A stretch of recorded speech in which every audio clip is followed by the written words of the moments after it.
ended up being a full stay in the hospital, and I will tell you that the most sobering moment I've ever had in my entire life was having a doctor look at me and say, "I will do everything I can to save your wife and baby girl."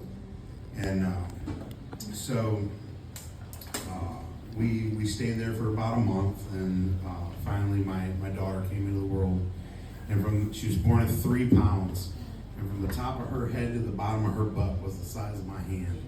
And it was an adventure. She came out.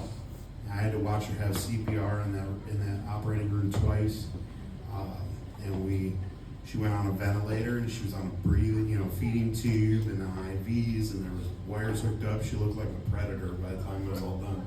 There was wires going everywhere. It was crazy. So we were in the NICU for a while. While we were in the NICU, I wrote this song.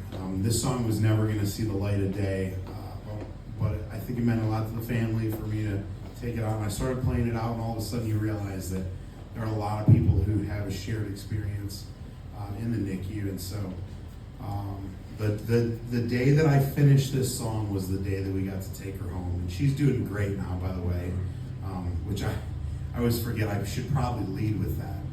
She's doing fine.